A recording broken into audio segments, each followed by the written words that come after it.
Here is the part 2 detailed videos on YouTube. Link is in the description. So next milestone scan after viability scan is NT scan. NT scan లో వాళ్ళు ఏం చేస్తారు, nasal bone length, తర్వాత neck fluid plus these blood test, double marker test అనేది చేస్తారు.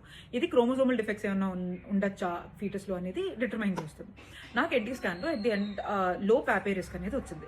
లో PAPPA ఉంటే there is a chance that placenta might not be functioning, దానివల్ల ఫీటల్ గ్రోత్ రిస్ట్రిక్షన్ ఇష్యూస్ లాంటివి రావచ్చు అనేది. అంతా రావచ్చు, ఛాన్స్, అవే వర్డ్స్. ఇది డెఫినెటివ్ డయాగ్నోసిస్ కాదు. లో ప్యాపే ఉంటే ఇలా అయిపోతుంది అనేది ఏమి ఉండదు.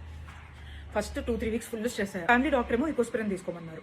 మా డాక్టర్ని అడిగితే ఈకోస్పిరిన్ ఇవ్వలేదు. ఆవిడ ఏమన్నారు అంటే 5 years బ్యాక్ వరకు ఈ హాస్పిటల్లో కూడా ఈకోస్పిరిన్ ఇచ్చేవాళ్ళు, but there are studies prove చేసే దట్ ఈకోస్పిరిన్ తీసుకోవడం వల్ల లో ప్యాపేకి పెద్ద ఎఫెక్ట్ ఏమి ఉండదు, అనవసరంగా మెడికేషన్ ఎందుకు అని ఇవ్వలేదు. వాళ్ళు స్ట్రెస్ అయ్యి ఈవెన్చువల్లీ నా ఎనర్జీ మొత్తం నేను పాజిటివ్గా ఆలోచించడం అండ్ గుడ్ డైట్ తీసుకోవడం మీద షిఫ్ట్ చేశాను. సో లో ప్యాపే కేసెస్లో ఎక్స్ట్రా స్కాన్స్ ఉంటాయి. వాళ్ళు ఏంటంటే క్లోజ్గా మానిటర్ చేస్తారు, ఫీటల్ గ్రోత్ బాగానే ఉందా ఆ జెస్టేషన్ ఏజ్కి. ఫర్ ఎగ్జాంపుల్ నార్మల్ ప్రెగ్నెంట్ లేడీస్కి 30th వీక్లో అవ్వాల్సిన స్కాన్ లో ప్యాపే కేసెస్లో 26th or 27th వీక్లోనే చేస్తారు. నా కేసులో 1-2 స్కాన్స్ ఎక్స్ట్రా ఉంటాయి, లో ప్యాపే ఉంది కాబట్టి. And then baby was going as per the gestational age. And నేను నా కంప్లీట్ 40 weeks ప్రెగ్నెన్సీ ఫినిష్ చేసుకున్నాను. ఐ నో ఆ దినంగానే చాలా టెన్షన్ వస్తుంది, but try to divert that towards thinking positively, అది నాకేం ఎఫెక్ట్ అవ్వదు, and just focus on taking good food for the baby.